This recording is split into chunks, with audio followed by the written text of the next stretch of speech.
Continuando a falar sobre entrada e saída, agora a gente vai estar falando sobre a parte de software, essa parte em cima marcada aqui em vermelho. No anterior a gente falou sobre os controladores, dispositivos de entrada e saída na parte de hardware. Organizar o software com uma série de camadas facilita a independência do dispositivo. E é claro, as camadas mais baixas apresentam detalhes de hardware. Então, drive, manipuladores de interrupção, como a gente acabou de ver no vídeo anterior. Camadas mais altas apresentam interface para o usuário, que seriam as aplicações do usuário, chamadas de sistemas, softwares, independente de entrada e saída ou subsistemas de kernel para entrada e saída. Então, falando sobre os drivers, ou device drivers. O que seriam isso daí? Esses drivers são gerenciados pelo kernel do sistema operacional. Contém, nesse caso, todo o código dependente do dispositivo, como conversar com esse dispositivo. Eles vão controlar o funcionamento dos dispositivos por meio de sequência de comandos, escritos ou lidos, nos registradores da controladora. Dispositivos diferentes, drives diferentes. É sempre assim que funciona. Então, não adianta você pegar e instalar o drive de uma impressora em um scanner. Ele não vai conseguir operacionalizar aquele hardware, fazer aquele hardware funcionar. Então, classes de dispositivos podem ter o mesmo drive, né? Então, isso pode acontecer. Provavelmente você já baixou um drive lá de impressora que falava assim, é da impressora da série 1000, a sua era 1032. Então, qualquer um da série 1000 funcionava com aquele mesmo drive. Eles são dinamicamente carregados, né? Então, na hora da execução, conforme for sendo utilizado, eles vão sendo carregados isso daí. E aí vem o detalhe, se o driver tiver com defeito, tiver problema, pode causar problema no kernel do sistema operacional. Basicamente, o que a gente teria seria algo assim. Aqui a gente tem nosso processo, o programa do usuário. Ele vai estar aqui separado, então ele está no espaço do usuário. A gente tem o espaço do kernel, do núcleo aqui. Então, aqui que vai ter toda a parte do sistema operacional. E os drivers que vão fazer essa interface aqui com as controladoras. Então, eu tenho um controlador de impressora, de CD-ROM, das coisas em si. Então, essa parte aqui, essa comunicação, ela é feita via o barramento, lá na placa mãe mesmo. É ela que vai estar fazendo essa comunicação entre o controlador e os sinais que os drivers vão enviar para o sistema. Subsistema de entrada e saída, pode ver que ele está acima do driver, e abaixo lá do nosso processo. O que ele vai fazer? O software de entrada e saída no nível do usuário, basicamente são bibliotecas de entrada e saída, que você acaba fazendo lá no seu programa, fala lá, dá um open, vai lá, file open, alguma coisa assim. Então você pede lá naquela biblioteca e essa biblioteca que vai fazer uma chamada do sistema, o system call, para que o sistema operacional consiga lá no kernel fazer as chamadas e interagir com o driver para fazer com que aquele dispositivo funcione, traga as informações que você precisa. O software independente de entrada e saída, então realiza funções comuns a qualquer dispositivo. Então provê uma interface uniforme para os drivers dos dispositivos e aí o número de procedimentos que o restante do SO pode utilizar para fazer o drive trabalhar para ele. Então, ele tem várias coisas ali para poder fazer. Ele faz o escalonamento de entrada e saída. Então, pode fazer esse escalonamento ali, atribui um nome lógico a partir do qual o dispositivo é identificado, então, para ele poder interagir mais na parte de software. Por exemplo, no Unix, Linux e todo esse pessoal aí, existe um diretório chamado /dev. Então, todos os dispositivos ou devices vão estar dentro desse diretório. Então, é um diretório especial ali dentro do Unix, onde você tem lá, todos os dispositivos têm um diretório lá dentro desse /dev, por exemplo, /dev /vídeo, /dev /usb, vão estar tudo lá dentro desse /dev. Então, é assim que ele vai conseguir fazer esse nome lógico para o usuário conseguir interagir melhor com esse dispositivo.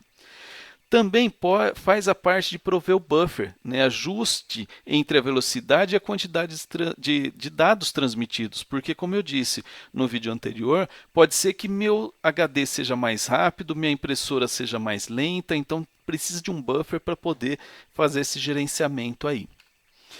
Cache de dados também é algo interessante para fazer o que? Armazenar na memória um conjunto de dados frequentemente acessados.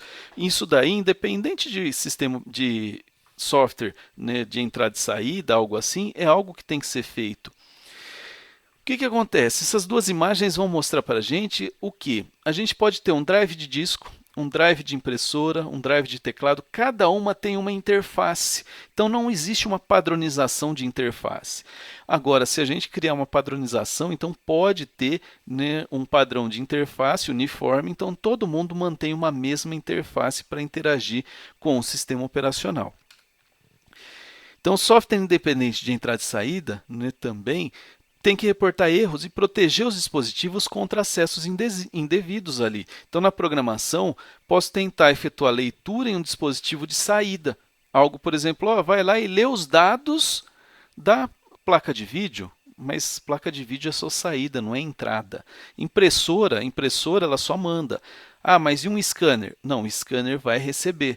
Por exemplo, você não vai poder mandar uma saída, né, mandar escrever em algo no scanner, e sim na impressora.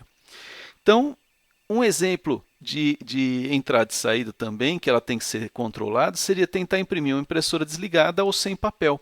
Então, esse erro que aparece lá, coloque papel, né, ou a impressora está desligada, algo assim, foi feito, né, então tem o software lá de entrada e saída para poder analisar isso daí e falar, olha, não está respondendo aquele dispositivo. Então, a memória também, né, escrever endereços inválidos, então também é algo que tem que ser verificado. Gerenciar a alocação e o uso, né, liberação dos dispositivos, que é aquela ideia do acesso concorrente.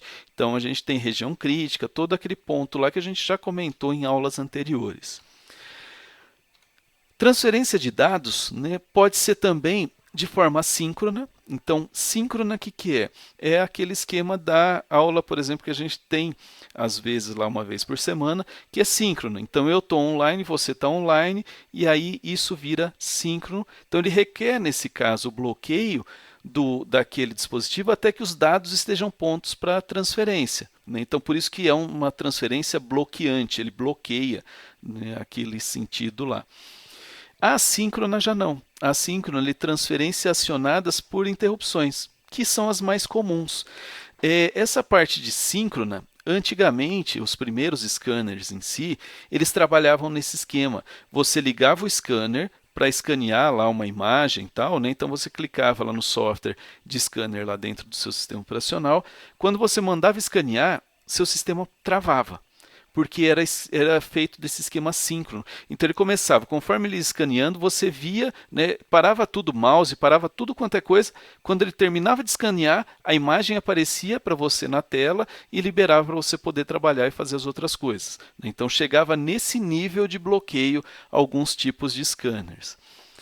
Tipos de dispositivos, então, a gente tem dispositivos que são compartilháveis, pode ser utilizados por vários usuários, por exemplo, um disco rígido, um HD, porém a gente tem outros que já não podem ser utilizados, tem que ser um usuário por vez, por exemplo, uma impressora, né, uma unidade de fita, um CD-ROM, um DVD, algo assim, é um por vez.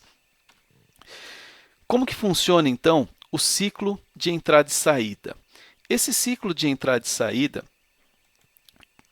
que a gente tem, ele vai trabalhar o seguinte: um processo, então, gera um pedido de entrada e saída. Então, acaba chegando lá, né, emite uma chamada de um sistema bloqueante, por exemplo, um read, ele quer ler um arquivo que já está aberto no caso, né? Então ele faz essa chamada.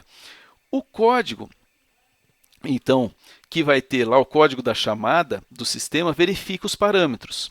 Se os parâmetros estiverem corretos e o arquivo já estiver aberto, né, então ele pode pegar e tentar analisar isso daí. Porém, antes de fazer isso, aqui nesse ponto ele tem que ver, eu posso atender esse pedido imediatamente? Porque muitas vezes não pode. Lembra que eu comentei no vídeo anterior que às vezes ele ignora até ser necessário atender o pedido. Mas nesse caso ele atendeu. Então, se ele atendeu, ele vai vir para cá.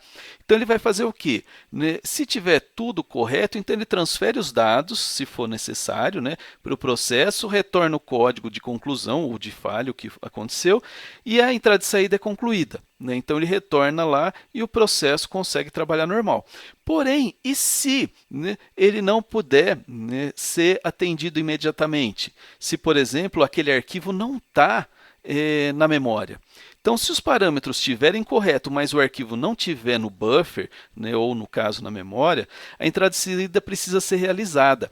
Então, o que ele vai fazer? A entrada e saída é escalonada, né, e aí o subsistema envia um pedido para o drive. Então, envia um pedido para o drive bloqueando, né, se for necessário, vai bloquear.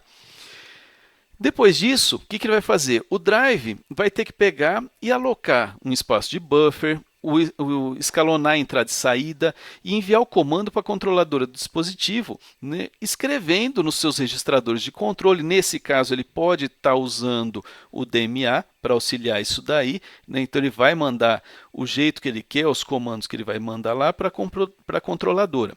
A controladora do dispositivo que vai operar o hardware, né? Então, ou seja, o dispositivo propriamente dito lá. Então vai monitorar o dispositivo, interromper quando a entrada e saída já estiver concluída. Então isso daqui é a controladora que vai estar gerando para a gente. Tendo concluída a entrada e saída, né, é gerada uma interrupção. Então gera uma interrupção e aí a rotina de tratamento de interrupção apropriada para aquele caso lá recebe a interrupção desse vetor. Então ele vai armazenar os dados do buffer, se for uma entrada, sinalizar para bloquear o drive do dispositivo, para desbloquear, né, o drive, já que ele terminou de fazer. Então ele sinaliza isso daí e retorna a interrupção que ele vai precisar. Aí o que vai acontecer? O drive então recebe o sinal, determina qual pedido de entrada e saída foi concluído, porque simplesmente chegou lá um sinal para ele. Aí vai determinar o status e sinalizar que esse pedido foi concluído, né? Então vai indicar a mudança de estado para o subsistema de entrada e saída. E aí o que vai acontecer? Volta para aquele fluxo normal, que aí vai transferir, se for necessário, né, os dados para o processo. E aí quando o escalonador da CPU pedir isso daí, ele retorna, né, a execução daquele cara, porque quando eu já liberei esse processo nesse ponto aqui, ele já sai daquele esquema da fila, né, de processos bloqueados e já vai para a fila de pronto. Então, quando ele chega aqui, ele já transfere os dados, ele já está pronto, né, e já termina e conclui aquilo que ele precisava de entrada e saída.